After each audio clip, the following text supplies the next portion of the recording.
Thanks for listening to the Swearing In podcast, where you'll hear the origin stories of those who chose to serve. So ground your gear, take a seat, and listen up. The Swearing In podcast starts right now.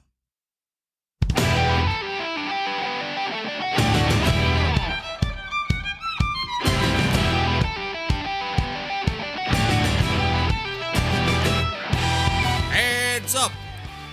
This is a Swearing In podcast. I am your host, Marty Smith.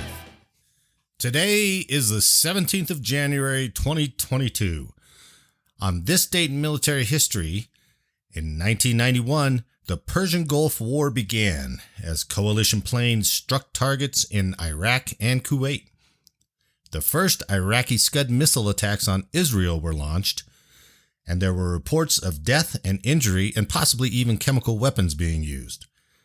For a few tense hours, it looked as though Israel would retaliate against Iraq, causing the Allied coalition to break up. 6 months of preparation and diplomacy might be undone by a few poorly aimed 1950s vintage ballistic missiles. Later that evening, U.S. Patriot surface-to-air missiles were launched against the incoming Scuds, and for the first time in history, a ballistic missile was shot down by another missile. The use of Patriot missiles in Israel's defense helped to keep that country out of the Gulf War, thereby safeguarding the integrity of the American-European Arab coalition. So lest we not forget our history and always honor those who served. On the podcast today is former Army Captain Kim Adams. Kim grew up the daughter of a retired Major General in the Army. After graduating high school in Lafayette, Colorado, she attended the University of Colorado at Boulder. There, she enrolled in the Army Reserve Officers Training Corps, CU's own ROTC Buffalo Battalion. She graduated in 1989 with a BS in Transportation and Distribution Management, and was also commissioned as a second lieutenant in the Army's Transportation Corps. Her officer basic course was at Fort Eustis, Virginia. Her first assignment was to NATO Support Activity, Brussels, Belgium. She exited active duty in 1992. Now this concludes your pre-brief, so let's get on with the interview. All right, my guest today is my good friend, former Army Captain Kim Adams. Kim, nice to meet you. Nice to have you on the podcast. Nice to meet you, Marty, even though it was 30 years ago. Kim and I both went through ROTC at the University of Colorado from 85 to 89. And then we both were commissioned second lieutenants in the United States Army. Is that right? That's correct. Right. So, yep. Kim, you grew up. Did you grow up in Louisville, Colorado? No. Oh, you didn't grow up?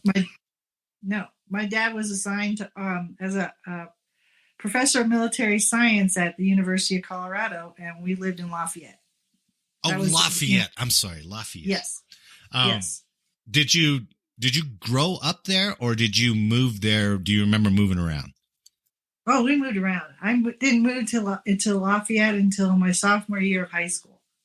Oh, God. Where were you before that? Well, before that, where was I? We were in Kansas for a year. My dad was at the Command General Staff College, and then we were in Germany before that. Man, do you remember all those? Was it fun, or was it a pain in the ass moving around like that? I loved it. Oh, you did? I did love it. It was hard leaving. Yeah. Especially, sixth grade. But I loved it. Really? I mean, as hard as I can imagine, as hard as it is to leave, the anticipation of where you're going is still pretty awesome, right? You're like, yeah, I know we're leaving, but look where we get to go. Unless you're going from Germany to Kansas, maybe that's not the best. Maybe that's not the best transition in the world, but Kansas to Colorado wouldn't be too bad. Now, no. To catch everyone up, your father, what did he get out as? 2-star general. Oh my goodness. I had no idea he made 2-star. Yeah. And he was Major General. What was your father's first name? I don't even remember. Alan Johnson. Major General Alan Johnson. What was his last assignment? Do you remember? He was the U.S. Army commander of Armed Forces Japan. Oh my God, that is wonderful. Yeah. But he started off as a field artillery officer, right? Combat engineer. Jesus, I'm going to stop guessing because I all these times I thought, because I tried, there was a small period of time after I got commissioned, I tried to get into his battalion. Yes. And that's why I thought he was a field artilleryman. He was field artillery, but he started out as a combat engineer in Vietnam, and then he went to OCS, and he became field artillery. Oh, wow.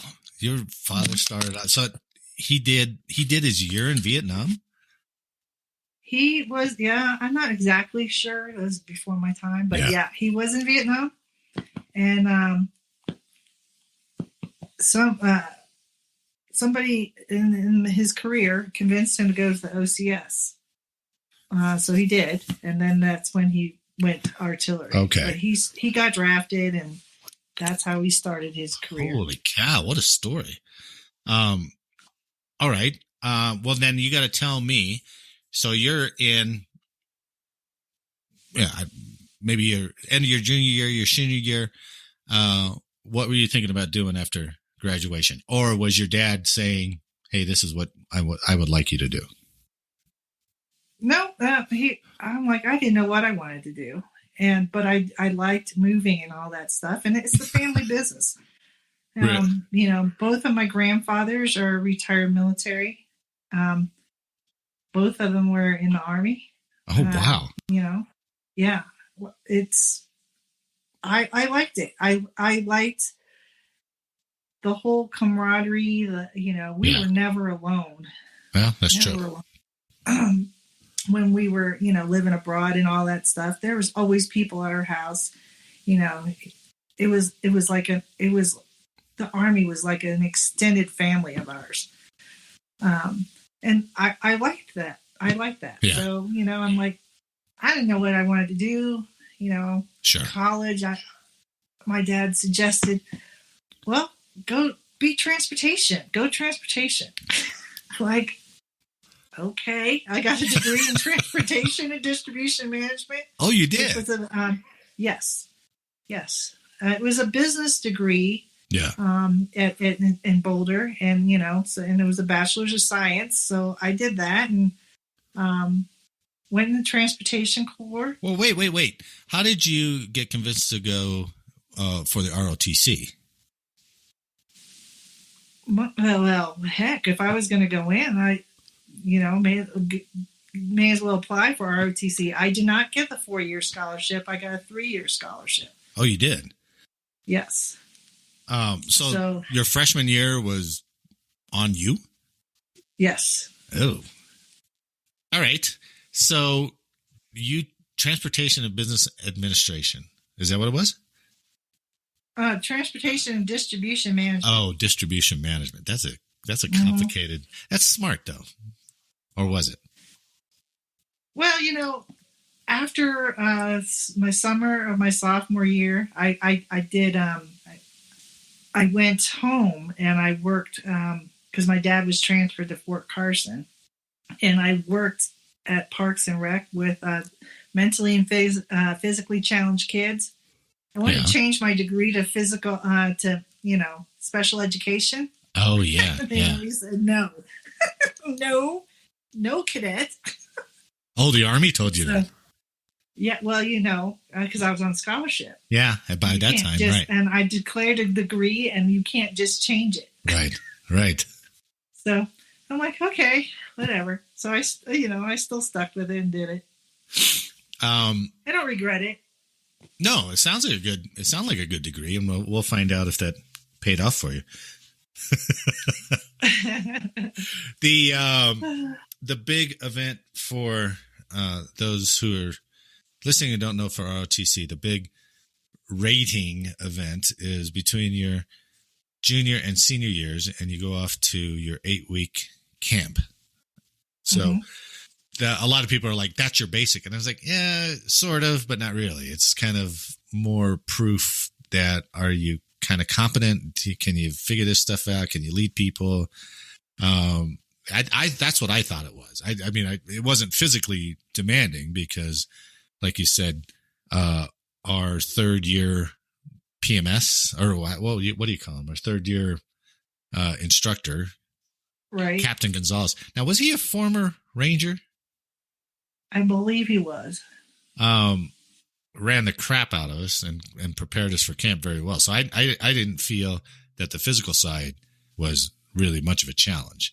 I thought it was more really kind of exercising all the little traits that you've been learning for forever and learning how to interact with people and motivate them and push them and get pushed. And at the end of that 8 weeks, you come back with a rating. That rating combines with your GPA to give you a class rank, and then kind of throw you in nationally. And all that has to do with is what choice are you going to get when you get commissioned. Is that a pretty good summary of camp? Yeah. Yeah. Now, there's another. It was more fun than that. Did you? I had fun too. I mean, there were some good guys I met there, and it turned into actually it was a pretty good time. So, her camp was at Fort Lewis, Washington. Now, here's the other thing: is that they had, I think, 10 cycles or 12 cycles, and this is what was told to me.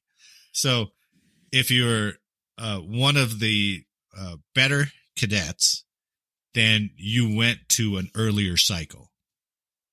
That's what was told to me. I don't know, but remember I tore the ligament in my knee skiing? Yeah, that's right. I remember that because it was the year right before summer camp. So I got placed in 10 cycles, so I had enough time to recover. Oh. Well, that makes sense. I don't know if it was 10 or 12, but anyway. It was 10. It was 10. There's only 10 cycles. I was the last one. Okay. So I had been told that all the better cadets go to the earlier cycles. I don't know why that is, but that's what I was told. I went to the 8th. I don't know. Me and Sarah Putnam were in the 10th cycle. I went to the 8th cycle, and I was like, well, that's true because my grades were pretty borderline. I got a talking to twice about how close I was to getting kicked out of the program. So really? Oh yeah. I could not, I barely squeaked by in stats. I think I ended up with a D in stats, and that got me my first talking to. And then, really? Cause I got a D in finance and something else. I can't even remember. Well, I didn't. It's not like I had the other classes were strong grades pulling my whole GPA up, So that's why I think I was skirting way down in that line, and that's why I went to the 8th cycle. So, that was silly, but camp was a good time. It was interesting to see all the other cadets there, I think, and what they've learned, and the guys who kind of were just going through the motions, and the ones who were like supercharged. And I'm like, whoa, these guys really, really want to get a great rating out of this thing. So, what did you get? What did you get out of camp? What did I get out of camp? That their army was full of still kind of male chauvinist pigs. How many females were in your platoon? 6. Oh, that's a decent number. There were 6 of us. And I just remember during the ruck run, where you had to have 35 pounds and your weapon and all that stuff. They tried to take my ruck from me. To help you? So I could run without it. I'm like, get the fuck out of here. No. Yeah, I'll carry my own shit. I crossed crossed the line with my ruck and some dude's rifle as well as my own. So you carried somebody else's? Yes. Outstanding. Did he make it? I don't know. I don't remember. I was just too busy like, yes. That's awesome. That's badass. But, that's that natural instinct, that's just a guy, unfortunately. Probably not so much now. Probably not, I think they've done enough to drill that out of men. It's like, hey, screw you, carry your own shit. Well, I had a roommate like that in advanced camp. She was one of, so all the women gave up their rucks except for two of us. Oh, badass. Good job, Kim. Well, they don't help the female cause when you do shit like that's a good point. And that was just, when did those three women, this is another side note, we'll come back to you. Wasn't it around that time or a couple years later that the women wanted to get into the Citadel? They had that big court case to allow them to join the Citadel, I think it was. Oh, maybe. Or maybe it was VMI. I can't remember. VMI or the Citadel. It was one of those. And they won it, and they allowed them, and then they all dropped out like before the end of the first year. I was like, "What are you doing? That's not continuing the case, like you just said. That's not making your case stronger." It's not. Well, my bunkmate, she wasn't in my platoon outfit. She wore boxer shorts and chewed tobacco. I've run across a couple of them. Yeah. Yeah, and then there's the other group who get up at hours before they have to, so they could do their hair. I'm like, you gotta be kidding me. Really? Oh my God! I'd be doing fire duty against my will, and there'd be girls in there, doing their hair with the blow dryer, and I'm like, what the fuck? You're gonna put a helmet on? What's wrong with you? Yeah, and you're gonna sweat, and you're gonna. Oh well, I guess they can't unwire it, I suppose. Yes, you can. It's stupid. I mean, come on. It's a waste of time and energy. Well, you gotta, unless you're there trolling. It is weird. You gotta understand the environment that you're in, I suppose, right? You would think. Unless they were, trying to make themselves attractive so someone would carry their ruck for them. God. Do you remember what your choices were for branch? I picked transportation. I got it. That was my first choice. Well, that's the only thing that makes sense. You got the major, and you pick it. I'm sure those people. I'm sure those people at Department of the Army was like, "Hey, look, she actually wants transportation. All right, we'll take her." I cannot tell you what my other choices were. I don't know. Yeah, sure. So now you're second lieutenant of the Transportation Corps. Where's your officer basic at? Fort Eustis, Virginia. How was Fort Eustis? Or Eustis? Eustis. I know. Loved it. Was it really? Did you? Loved it. I had the best time of my life there. How long was your OBC? Mine was 6 months. I think it was only 4. Okay. I think it was 4 months because we were done sometime in. So you're done before Christmas. January. Oh, you went to January? Well, we didn't start till August 30th, so yeah. We were done in January, and then I stayed there for, I snowbirded for what, 2 to 4 weeks, I can't remember, until I had to report to Belgium. What part of the state is Eustis at? It's on the coast. It's there near Norfolk and Virginia Beach. It's by Busch Gardens. Oh my God, you had a ton of stuff. Williamsburg. Oh my God, I loved it. I chose badly on what I should have gotten my degree in. I should have got my degree in history. I was in hog heaven there, and all the battlefield tours we had to do and stuff like that. I couldn't get enough. Really? Yes, love it. All the Civil War stuff out there. You had, just tons of things to go see, right? Oh my God, yes. I could have just lived there. And when I was in OBC, a really good friend of mine, Bart Miller, he's a history major. Oh. And we had a great time. Really? Great time. Yes. I love it. In fact, I would torture my kids when we go on vacation. We'd have to do some historical battle tour. That's right. And then I could take them to Busch Gardens. Leave me alone. Let me do this. That's the equivalent of eat your peas before your ice cream, right? So yes, that's pretty good. Yes, that's pretty good. And you still like history? Oh my gosh, my dream vacation is to take. Remember, we had to read Angels, Killer Angels. Killer Angels. Yeah. My dream is to go to Gettysburg and relive that book. That would be cool. Yeah, that's true. That would be cool. And then stop over there at the, Hershey Park because, I can't be that close and not go. That's right.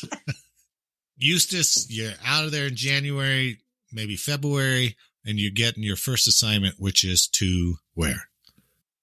NATO Support Activity, Brussels, Belgium. Wow. You had to be excited about that. Yeah, no. Well, so my original orders were the 21st Replacement Battalion in Germany. And then a week before, my orders got switched to Brussels, Belgium. And one of my classmates had those orders to Belgium and didn't want them. So she got my orders to Replacement Battalion, and I got to go to Belgium. And why did she not want to go to Belgium? I have no idea. So I can tell you. Where was the replacement battalion at? Or replacement? I think that's that's where they send everybody and then they find you a unit. I want to say it was in Frankfurt, but I don't know. I can't remember. God, that would... It worked out because she got stuck in Bremerhaven. What is that? Is that bad or good? Well, my mom's German. It's the northern part of the country. They're a lot snootier up there. Oh, really? So, yes, it's kind of the difference between the North and the South. The South are more peasants, like no kidding, peasant farmers and stuff like that, and the North was not, and yeah. So she got Bremerhaven, which worked out for me because I got Belgium. God, that is awesome. Yeah, you had to. Had to be over the moon. My first assignment was at Fort Polk, Louisiana. I was like, I remember. I remember. Well, I had these orders to Belgium, and I'm like, all it says is report here. I'm like, what do I do? Where do I go? Right. I know they don't give you a whole lot of information. No, they didn't. So I called my dad. I said, Dad, I have orders to Belgium. What do I do? Where do I go? He goes, nobody's contacted you? I'm like, no. Well, he had a friend, Colonel Bernardi, who was at Shape, which was an hour south of Brussels, and another major military headquarters there. Called him up, and apparently he called up the commander there at NATO Support Activity and chewed him out because he had a brand new lieutenant, didn't know where to go, what to do. That's awesome. Yeah, you would think, right? It's different. First of all, NATO Support Activity is not a base. It's a building in the middle of Belgium, Brussels, Belgium. Oh, it is? There's not like I knew where to go. Oh, so you're just all among the civilians and everything. You're just wandering around. Yes. Yes. Ooh. And I landed, in a foreign airport. And so somebody came and got me and drove me to a hotel and dumped me there until the workday week started. I'm like, oh my God, I don't have any money. Right. Yeah, and you got to convert it or whatever you got to do. God, they gave you they gave you zero information when you went out there. Nada. Wow. Nada. So I was lucky to have the van, somebody come pick me up and take me to the hotel. That's about the extent of it. Yeah, because what were you going to do if they didn't show up, I suppose, right? Hell, I didn't know. Well, maybe there was an airport liaison office, which I ended up running. But I didn't know that at the time, that there was a little Belgian dude who spoke English that, would direct me to where I needed to go. Yeah. Yeah. What was your first day of reporting in like? What was your commander like? I got a bit of an ass chewing because he got an ass chewing because he didn't take care of me. So it came all the way back around. Oh my gosh, my parents have gotten me into more trouble than I care to admit in the military. Because they're watching out for you, which means they got to chew somebody else, which means it comes back to you. Yeah. Well, the first time it happened, I was in cadet leadership training. Uh-huh. And I get there, and it was in Alaska, at Fort Richardson, Alaska. And I get there, and there's no lieutenant. They assign me to this supply sergeant. Oh, no. So I'm like bitching to my mother about, why would they do that? Why would they send a lieutenant to do, to shadow a cadet to shadow a lieutenant? Yeah. And there's no lieutenant here. And they stick me with the supply sergeant. I don't want to know what the supply sergeant does. I want to know what the lieutenant does. Right. So I'm just talking to my mother. Oh, no. Well, she and my father are at general officer school. My dad just got promoted to general. Yeah. And they go to training, and the wives go to training. And they happen to be there with the post commander for Fort Richardson, Alaska. Oh, no. Yeah. So, he calls his sergeant major. The sergeant major calls the company commander who's there. The company commander calls me to his office and reams me. If you were one of my goddamn lieutenants, I'd be making your life miserable right now. Holy shit. Did he really? And you were just cadet? Well, yeah. I was just cadet. Wow. Wow. Yeah, that was a fun day. So I'm not unaccustomed to get my ass chewed, but it seems like my first impressions have not been good. I guess, did you ever get to the point where you're like, oh, I probably shouldn't tell my dad that because I know what's going to happen if I do? Oh, well, I told my mom, I said, we discussed this between you and me. This is not, if I need help, I'll ask for it. I don't need your assistance. I am just venting. But in the case where I had to call my dad, I'm like, all you have is orders. The orders don't tell you anything. No. And I'm like, so what do I do when I get there? Where do I go? Yeah, they don't tell you anything. It's different if I'm driving onto a U.S. base. Sure. I could find somebody, where to go or whatever. But I'm like, but you're in a civilian town. Have a car. Yeah. Yeah. I'm in a foreign country. I don't have a vehicle. I don't have a license. All these things. I'm like, where do I go? There's not a base I can drive up to. Right. So I had to go there, and, consequences be damned. Well, I needed to know where to go. You didn't get chewed out that time, did you? I did get, yes. I got chewed out, not like I did by that company commander, but I got, yes. Apparently you have friends in high places speech. Oh, really? Wow. Yeah. Well, your military career is off to a roaring start. Yes. Okay, so what were your duties there in Belgium? I was a director of logistics for the U.S. Army assigned to NATO headquarters. The director of logistics as a second lieutenant? Yes. I occupied a position, obviously, that nobody wanted. And the last person who was there was a major.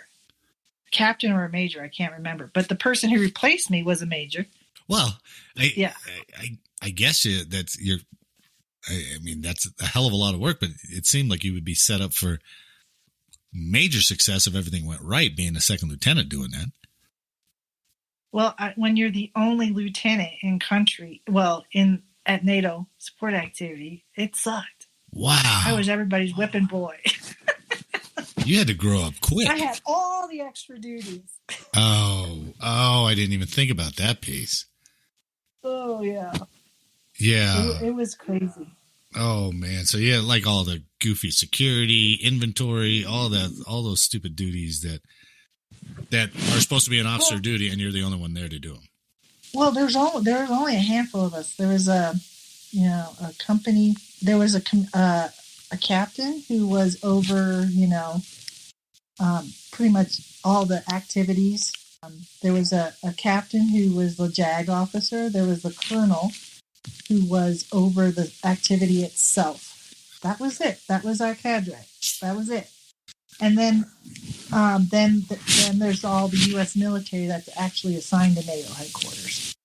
I was the only lieutenant in Brussels. All right, I'm trying to get a handle on what this unit looks like. Were you assigned to like a company or like a division or battalion? Or I know you said a headquarters, but what does that mean makeup wise? How many people and all that kind of thing? So it was weird. We were the NATO Support Activity. We were part of the NATO Support NSSG. I can't even remember what it stands for. Which was in Chevers, which was the support for SHAPE, Belgium. Okay. The military SHAPE. We had a lot of U.S. military there assigned to SHAPE headquarters there. And we belonged to them. It was a support group.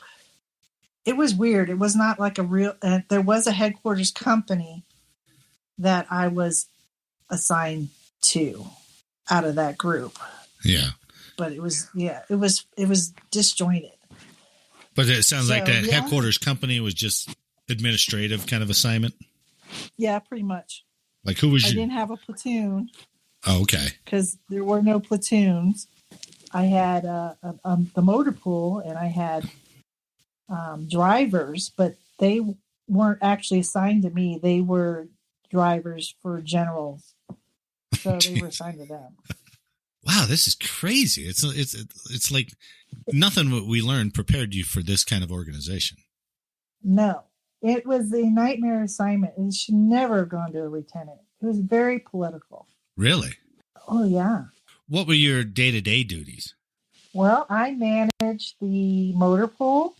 I was responsible for transportation of household goods. I was over supply. I was over the airport liaison office. And I worked with the Belgian military to write the NEO plans, the non-combatant evacuation orders. Yeah, that definitely sounds more an 04 with a couple 03s under him to do all that stuff. I did have a motor sergeant who was over the motor pool. Was he a chief? Did you have a chief? He was an E7. Oh, he was an E7? Okay. All right. Well, good. He was a little short Guamanian guy who hated working for women. Women should be barefoot and pregnant with his dinner on the table. The Guamanians, I had a Guamanian everywhere I went. Did he have a hyphen? Really? Did he have a hyphenated last name like Leon Guerrero or something like that? Nope. Oh. Soswico. Oh, okay. So, geez, I didn't know you had to deal with that too. Oh yeah, I towered over him. I know he was probably what, 5'4", both height and width. No, he was a scrawny little. Oh, dude, he was. right? Most of those guys are so bulky. Yeah. They're so big. I'm thinking 5'4" might be generous. Oh, jeez. So he really hated you for being tall, and the female. Oh yeah. He would tell me all the time, "I'm a paratrooper, man." Not anymore. That's what I would think. Oh, wow. So, yeah, the Army's really making it easy to choose a career for you there. And just a motor pool alone. I mean, God, I remember that stuff. All the old system, all that ordering parts, all the deadline reports, all that stuff. It's just maddening, man. That's one part of several things that you had to do. The only military vehicle I had in there was a wrecker. Everything else was civilian. Oh, okay. I had an armored Mercedes, armored BMWs, Audi chase cars. So did you have VW Golf MP cars? VW Golfs? Yes. We had AMC Hornets at Fort Polk. That was the MP's cars, and I was like, God, we could outrun those things on foot. We even had some K cars. Oh, Lee Iacocca's favorite. Did you have to go through all that NATO anti-terrorism stuff? Well, there was a aide to the 3-star general who felt that I should go through training so I could know what my vehicles were going through. Yeah. And they refused to send me to that anti-terrorism evasive training course. Yeah. I went to that. Because I was going to take a UN assignment in Africa at one point. So they sent me, I don't know, somewhere on the East Coast to go through that course. I think it was 10 days maybe or something like that, 7 days. And the biggest thing was like, well, we're gonna get to do that 180 turn in the cars. And we got to that day and they're like, yeah, we got new cars that have a narrow wheelbase, so we can't allow you to do that. And I was like, that's the only reason we want to do it. So we didn't get to do get to do the flip turns or anything like that. So, well, I had a second opportunity to go when my dad did finally get promoted to general. Because as the general's daughter, I could have gone, but I was pregnant, so I couldn't. Oh no. All right. Yeah. So you're in Belgium in 90, right? This is 1990, I assume. Yes. So, tell me about, what was it? Hussein invades late that year, right? I think it was 90. Mm-hmm. So what happened for you when all that went down? Well, I tried to get to a real unit and I couldn't. So what happened was I got deployed to Antwerp, Belgium, to load the ships from 5th Corps that were going over to Iraq. Oh, okay. Well, at least you get to do some real work, right? Yeah, I guess. Oh, no. Okay. So they also deployed a major from Germany. She worked the day shift. I worked the night shift. Of course. Yeah, of course. And basically, we tracked equipment movement. Basically, that was my job, and to make sure that the guys doing the real work, loading the ships. Yeah, they had a National Guard unit or out of Mobile, Alabama, loading the ships. These guys were phenomenal. Really? Man, these guys were loading these ships, and you could barely get a credit card through how close they were loading tanks and stuff. Wow. They were awesome. So they were awesome. What month did you go out there to Antwerp? Well, I'm not really sure. Was it September? It had to be, but I don't know when they mobilized you guys. So I went pretty quick after that. So September, October, sometime in the fall. I was there for 4 months. Okay. All right. You actually did more for the war effort than I did, because our division in Fort Polk, I think, was the second lowest priority division. We were either the lowest or next to the lowest. I can't remember. So, the CG out there at Fort Polk was like, let's paint the vehicles. We're going. And I'm like, oh, yeah. Let's go, get all excited. And we never went. We didn't go anywhere. We actually, really, I always tell everybody I got lucky enough to deploy away from the war, because we went from Fort Polk. Why we did this, I don't know. It seems massively inefficient, but we had a round out brigade that was National Guard. So we had to go train them to get them ready for the whole, brigade to go. So we went from Fort Polk to Fort Hood for 2 months, I think, to train these guys up. And they did not want to go. They were from Barksdale, Louisiana. And they were like, I'm just in the Guard for my weekend paycheck. And they had a lieutenant in a briefing. And these were field artillery guys. So, and that's a fairly perishable skill unless you're doing it all the time. So we had to start. We had to start from scratch with these guys again. It's like, okay, let's get you certified. And he had a lieutenant who said in a briefing, because they asked him some question. He's like, sir, the only thing I want to fight is Monday morning traffic. That pretty much spells out that whole unit. So, oh my God, we spent too much training them up. And then when it was like, okay, now we're ready to go, the air war had already kicked off and the ground war kicked, and then it was 100 hours and it was over.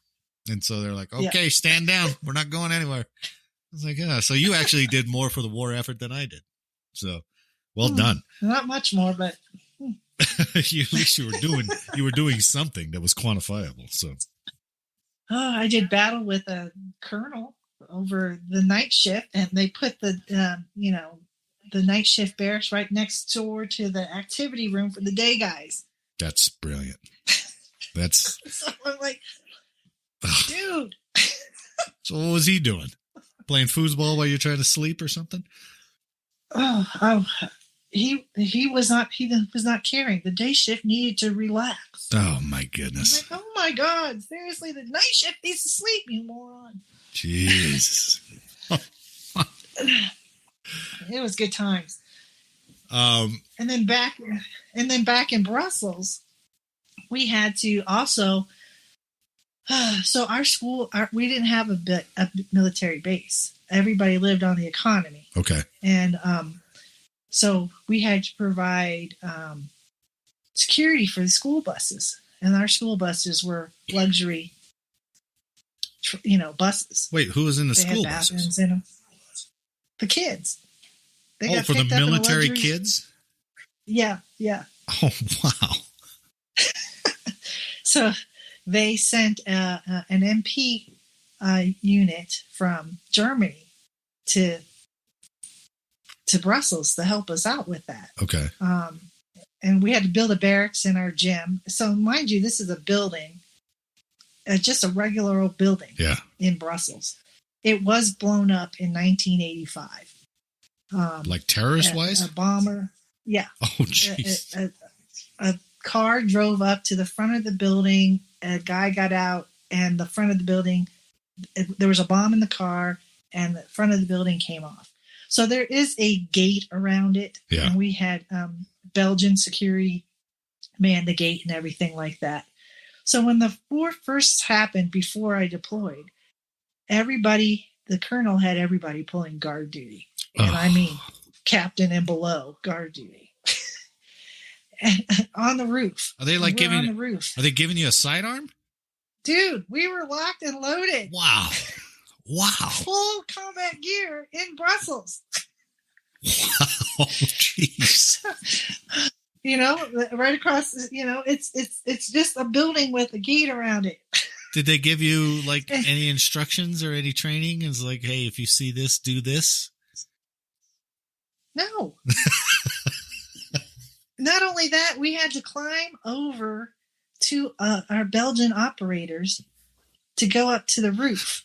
So they were like in a closet-like space. And we're in full combat gear, climbing up to the roof. Oh, God. With our M16s. Were you a good shot? I didn't have to shoot anything because we were in downtown. Well, no, but I mean, previously, were you decent on the range? I was. Yeah. I was on the rifle team. Oh, wow. I didn't know that. So we had to climb over to these two old ladies to get to the roof, okay? And I'm on the rooftop, and I'm supposed to be relieved. And 20 minutes later, I'm not relieved. Well, a 3-star general pulls up to the front of the building, and I yell down to him, and I say, "Hey, sir, how are you doing?" He goes, "Lieutenant, what the hell are you doing up there?" "Just a little guard duty." He goes, "Okay." And 20 minutes later, all was right with the world. Guard duty was being pulled by E6 and below. Wow. That is awesome. Do you know who that? I lived in my office. Do you know who that 3-star was? Yeah, Lieutenant General Ottstadt. Was he? Obviously, he's a 3-star. He's in charge of something out there. He really didn't have a job. Oh.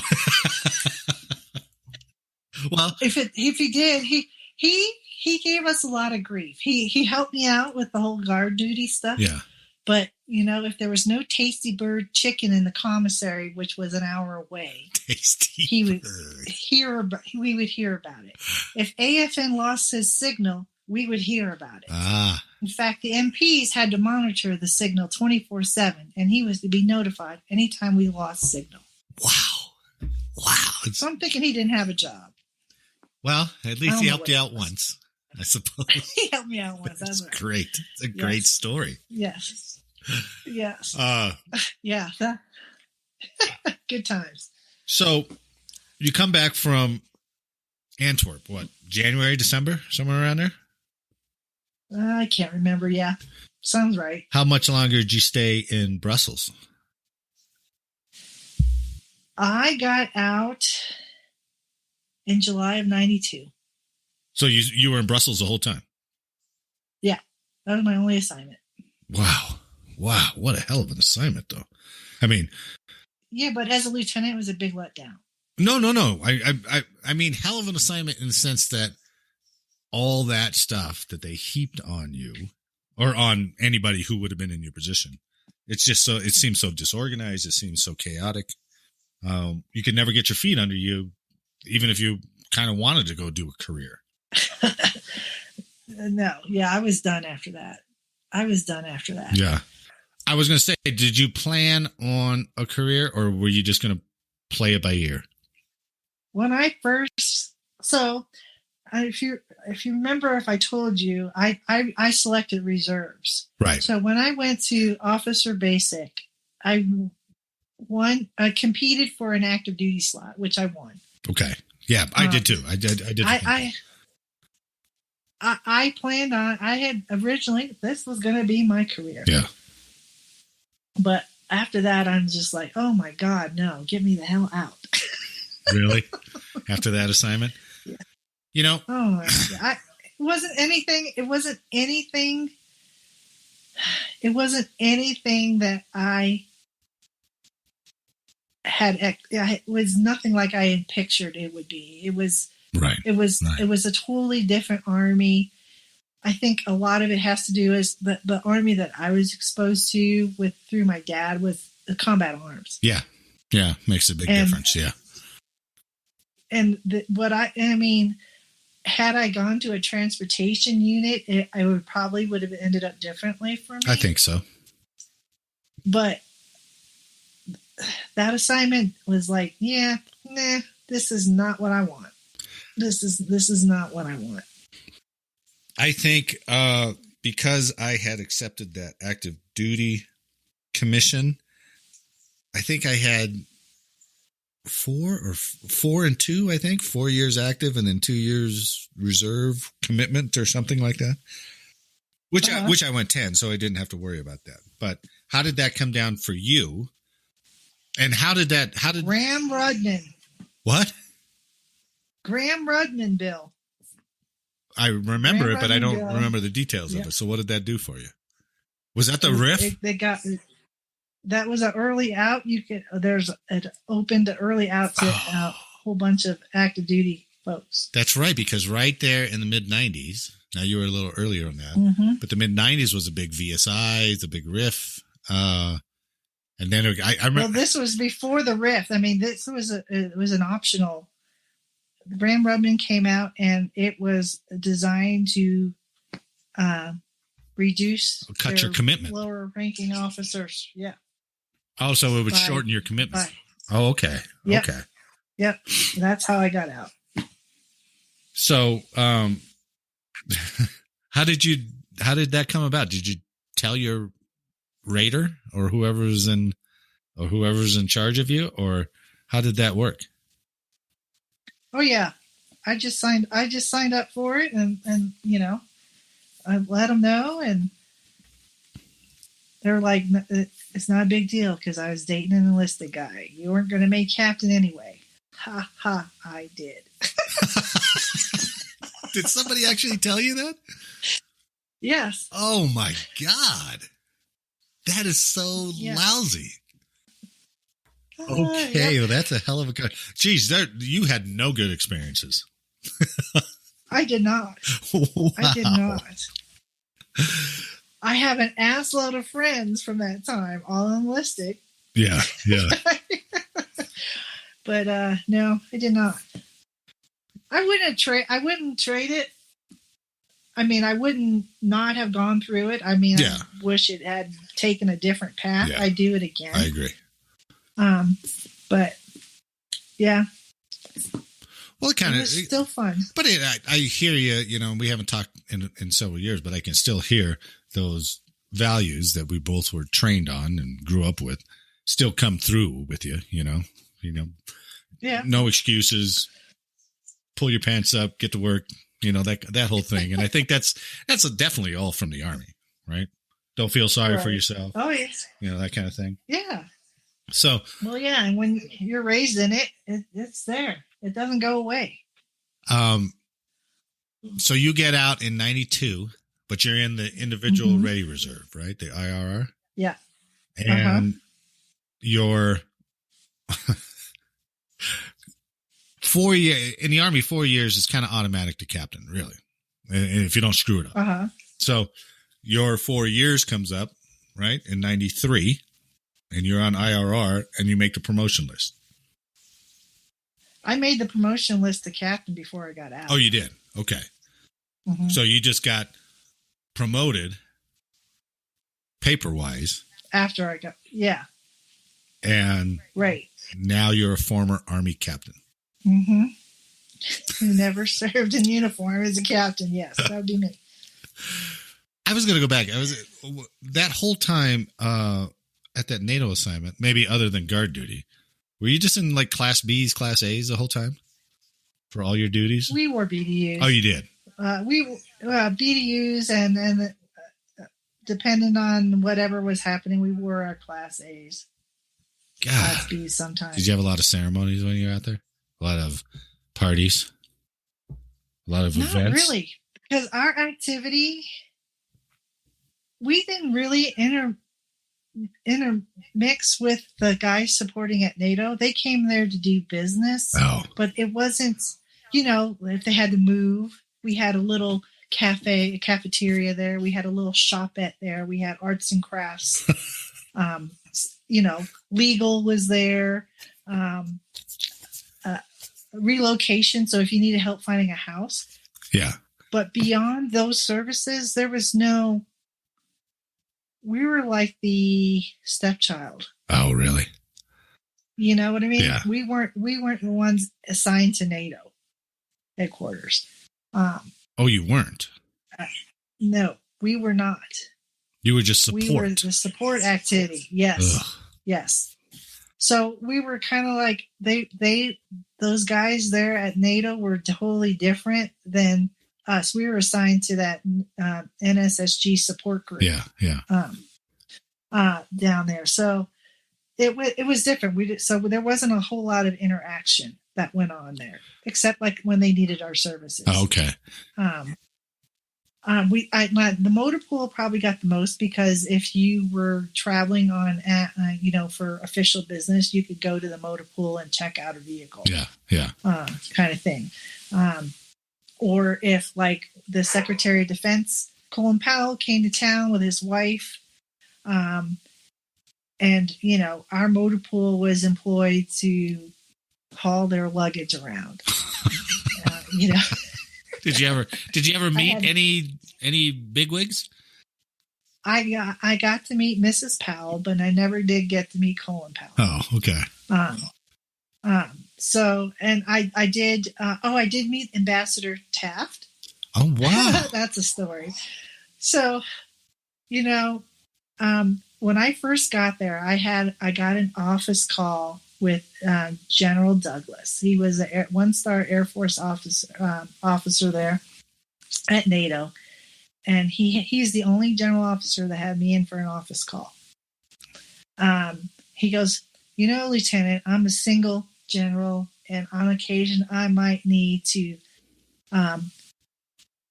ask to have you escort me to some of these activities I have to do. I said, well, sir, I'm a single lieutenant, and I might have to do the same. I was being a smartass. Of course you were.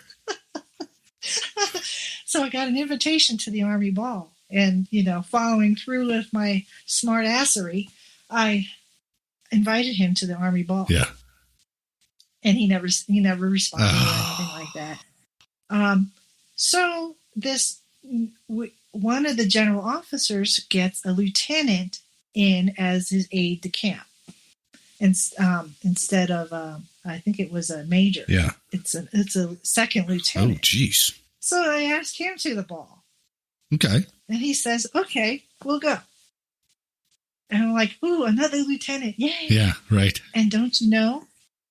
I get a call from the general's secretary saying, "General Douglas would love to escort you to the ball." Really? So now I got 2 dates to the Army Ball. And, the lieutenant backed out. I can't remember his name. Sean is his first name, but I can't remember his last name to save my life. So he backed out, and I ended up taking General Douglas to the ball. No. He had his driver come and pick me up. That is badass. Well, he goes, "But I have to attend this function at the ambassador's house." Okay. I'm like, "Okay." So that's how I got to meet Ambassador Taft. And Ambassador Because, Taft at the time was the U.S. ambassador to where? To Belgium. Oh, to Belgium. Okay. Yeah. So, we stopped by his house, and then we went to the ball. And then I'm looking to find our seats, and we can't find our seats. I'm looking under his name because, he's the general officer. Sure. But they were under my name. Second Lieutenant Johnson. And we were late, of course. Was it? We had to stop at the ambassador's house. Were you a second lieutenant or first lieutenant by that time? Oh, hell. I had to be still a second lieutenant, I think. God. Did you get a picture of the whole thing? I don't. Oh, no. I do not have a picture. The cell phones weren't readily available. No, I know. You would have had to hire the photographer and all that kind of thing. I know. Yes. No, it never happened again because that was the highlight of the day was, going to the ambassador's house and all that stuff. But yeah. So it was very interesting. What was the general like?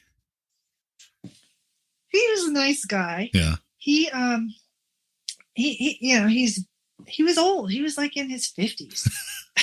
It's like going to the ball with your father. Former, yeah, I guess so. That's right. You're in your early 20s. You're out with. Yeah. Well. So yeah, needless to say, it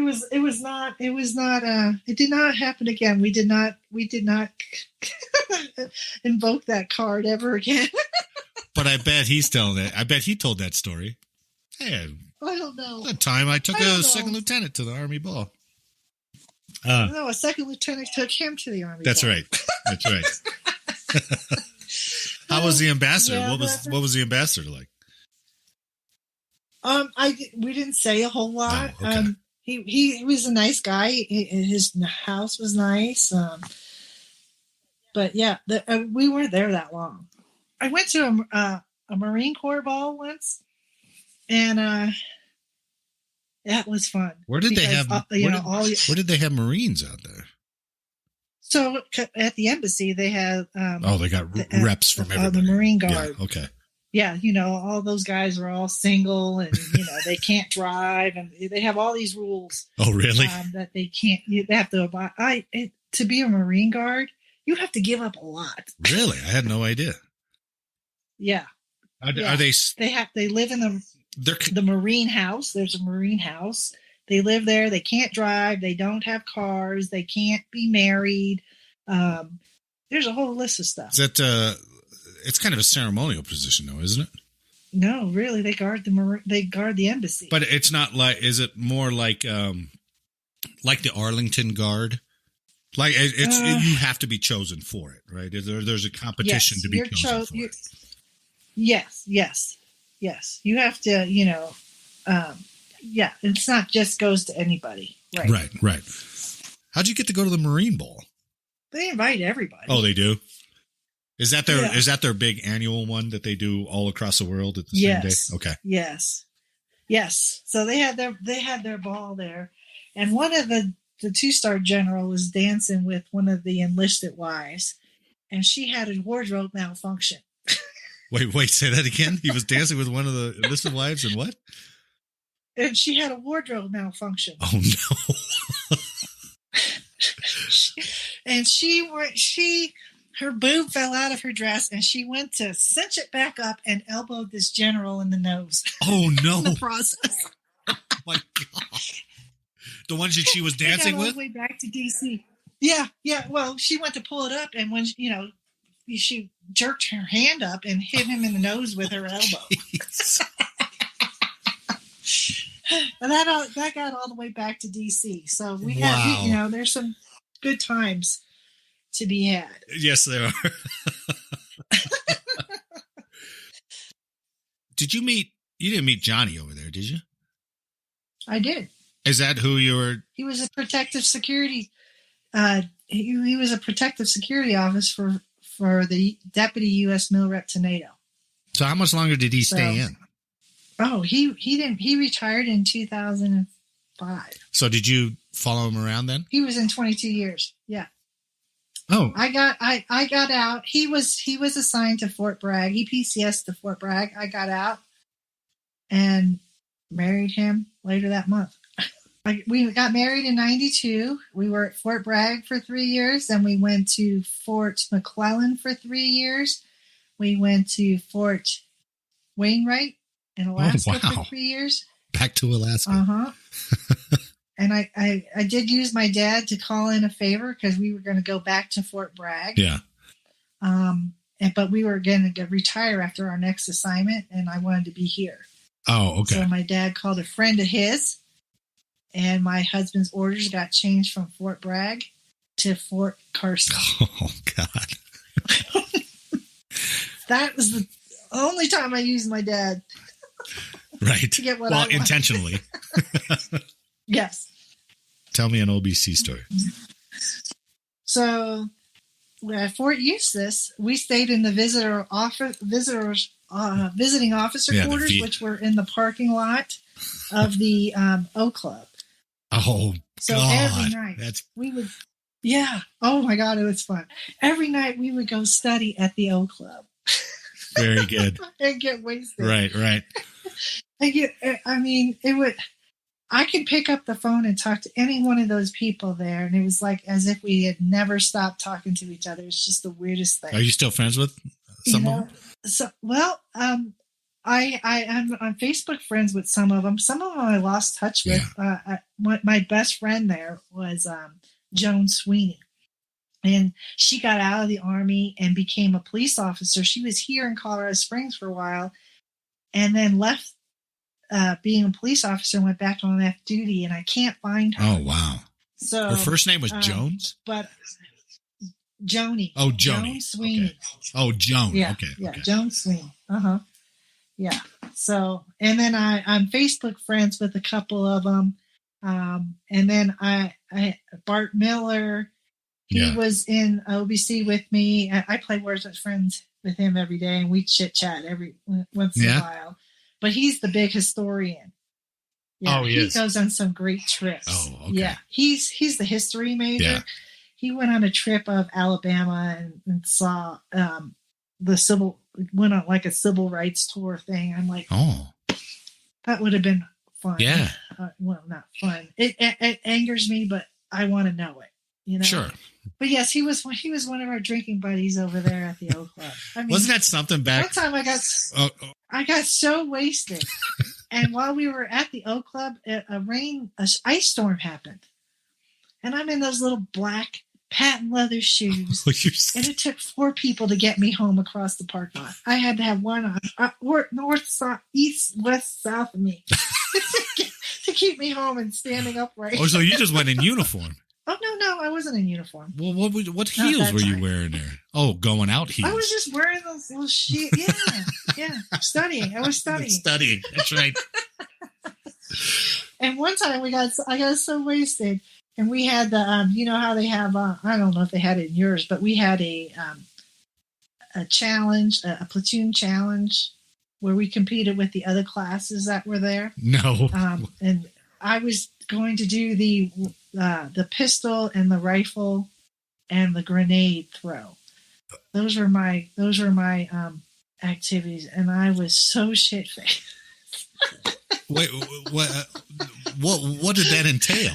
It was a competition to see who could assemble and disassemble a pistol and a rifle. What was the grenade? That was part? very hard. Oh, thank God it was not loaded. It was fake. Were you doing it in the old club? No. I got shit faced the night before in the old club and had to be up at Dark 30 for this competition the next morning. God. Jeez. How'd you do? Oh, we didn't do so good. we had the time of our life, though. There was one time I don't know why they caught me low crawling in the hallway coming back from the club. Really? I mean, oh my God. It was I'd never had to buy drinks. Yeah. And it wasn't because I was dating somebody who was buying me drinks. It was because they wanted to see if they could make me puke. I can hold my alcohol. Yeah. Yeah. Well, in Belgium, they threw me a shower, a bridal shower. And part of that was they took away my purse. They gave me this robe and fuzzy slippers, put curlers in my hair, and then took me out to drink. Oh, no. And they gave me, I had to earn my drinks. They gave me a sign that says, "Help me, I'm getting married. I'll shine your shoes for 20 francs," and a shoe shine kit. Oh, no. So I'm sitting there shining shoes, and we went to this brewery called Domus, and had homemade spaghetti and stuff like that. I'm shining shoes, and people give me 20 francs. I made enough to eat. And then we went to a college town in Leuven, and they didn't want me to shine their shoes. They just sent me drinks. I don't know what the hell I was drinking. I was so shit-faced. I laid on the couch for 3 days afterwards. I think I had alcohol poisoning. Oh my God. My girlfriends did that to me. And then one time I had a couple of my buddies from OBC come from Germany, the one who took my orders, and my best friend Joni. They came to Belgium, and I took them to this bar that it was called, I can't remember, The Coffin. The Coffin? It's called The Coffin. And so, yeah, they played funeral march music. They had the black lights on there. The tables were coffins with glass on top, and they served beer in their skulls. Oh, jeez. And they tried to steal these 2 skull mugs, and they chased us down. Oh, jeez. Get the mugs back. Really? I'm like, oh my God, we're gonna make AFN news. Yes, you are. Yeah, go to explain that one. Yeah, so I did have some good times when I had people come in or come out, but daily, no, there was just me. I hung out with the enlisted guys and their wives. Yeah. Well, they're the only ones who are got their head about them, and they're the only ones who would be fun to be around. Actually, everybody else seems so stuffed over there. So they were all very high ranking. Really, if you think about it. And then the MPs were the only. We had a detachment of MPs up there, but they didn't have an officer. They were the biggest group. Oh, they had an E7 in charge of them. Oh no! And he was an idiot. And I remember defending them for something, and I'm getting yelled at, "Lieutenant, get your nose out of goddamn MP business!" Yeah, it's crazy. Oh, I didn't tell you the story. So remember I told you they brought that MP company up to help with security for the school buses? That's right. They stuck a fully combat-loaded MP on each bus. Really? So and they, like I said, they're driving around downtown all over Brussels because we don't have a base, and everybody lives on the economy. Yeah. And every year I had to make the school bus route based on where all the U.S. military were living. Yeah. One of the guys gets off the bus at the last stop, and he's fully loaded, locked and loaded. Jeez. And I get this call, and I hear, "Where's that goddamn lieutenant?" That was my name, goddamn lieutenant. Jeez. Great. I'm on the way downtown getting him because he got off and he's in a traffic circle in the grass in Belgium, locked and loaded. Wow. Like, oh my God. So I go pick him up. And it wasn't even about that. This guy was not even, Colonel wasn't yelling at me about that. He was yelling at me because I was a school bus officer, I was a contracts officer, and the school had scheduled a field trip and then sent a cancellation notice. So we canceled the bus. Okay. Well, apparently somebody didn't tell who ordered the bus that the bus was canceled. And he has me locked up in his desk yelling at me, spit going everywhere. And I'm like, show him the cancellation notice. All he says is dismissed. Good night. I mean, I just got yelled at. Like I said, I was everybody's whipping boy. Wow. I was the lowest ranking officer there. And if it went wrong, it could go wrong. It was the lieutenant's fault.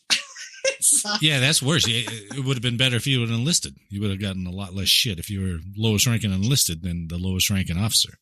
Oh, I know, right? But yeah, it was like I said, I'm glad to have gone through it. I'd do it again. Yeah. I just wish it was different. Right, sure. I don't regret any of it. It was my time in the military and ROTC was the best times of my life. They were fun. Former Army Captain Kim Adams, thanks for telling me your story and thanks for taking the time. It's been an honor to talk with you, my good friend. Thanks, Marty. On behalf of Captain Adams, I'd like to thank you for listening today. I hope you enjoyed the show, and if you did, please leave a like or a comment and share the podcast with someone else. And, as always, make sure to download the next episode for more service origin stories.